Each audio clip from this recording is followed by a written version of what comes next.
জুলাই গণঅভ্যুত্থানকারীদের প্রতি কমিটমেন্ট ছিল, নতুন বাংলাদেশ নির্মাণের যে আমাদের প্রত্যয় ছিল, সেখানকার কমিটমেন্ট ছিল যে আমরা জুলাই গণঅভ্যুত্থান ও দায় নির্ধারণ অধ্যাদেশ আজকে ক্যাবিনেটে অনুমোদিত হয়েছে।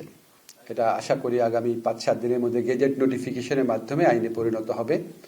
এখানে আমরা মূলত যেটা করেছি সেটা হচ্ছে জুলাই গণঅভ্যুত্থান কালে রাজনৈতিক প্রতিরোধের উদ্দেশ্যে সংগঠিত কার্যাবলী থেকে জুলাই গণঅভ্যুত্থানকারীদের দায়মুক্তি দেওয়া হয়েছে। রাজনৈতিক প্রতিরোধ বলতে আমরা বুঝিয়েছি ফ্যাসিস্ট সরকারের পতনের মাধ্যমে সংগঠিত যে কার্যাবলী ছিল সে সমস্ত কার্যাবলীর ফৌজদারি দায় দায়িত্ব থেকে জুলাই গণঅভ্যুত্থানকারীদের দায়মুক্তি দেওয়া হয়েছে।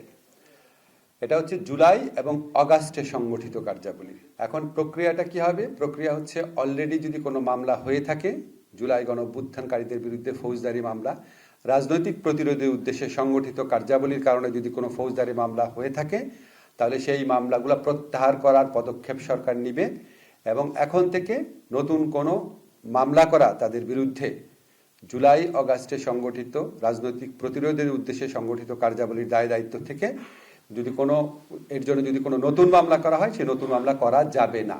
জুলাই এবং আগস্ট মাসে কেউ যদি রাজনৈতিক প্রতিরোধের নামে ব্যক্তি এবং সংকীর্ণ স্বার্থে কোনো হত্যাকাণ্ড ঘটায় সেটার ফৌজদারি দায় দায়িত্ব থেকে সে রেহাই পাবে না। এখন কোনো হত্যাকাণ্ড ব্যক্তিগত এবং সংকীর্ণ স্বার্থে জুলাই গণঅভ্যুত্থানের সাথে রিলেটেড না, রাজনৈতিক প্রতিরোধের উদ্দেশ্যের সাথে রিলেটেড না, লোভের বশবর্তী হয়ে বা প্রতিশোধ স্পৃহা থেকে ব্যক্তিগত এবং সংকীর্ণ স্বার্থে কেউ যদি হত্যাকাণ্ড ঘটায় তাহলে তাকে দায় মুক্তি দেওয়ার উদ্দেশ্যে আইন করা হয় নাই। আর কোন হত্যাকাণ্ডটা ব্যক্তি এবং সংকীর্ণ স্বার্থে করা হয়েছে যেটার সাথে রাজনৈতিক প্রতিরোধের সম্পর্ক নাই, এটা নির্ধারণের দায়িত্ব আমরা দিয়েছি মানবাধিকার কমিশনকে।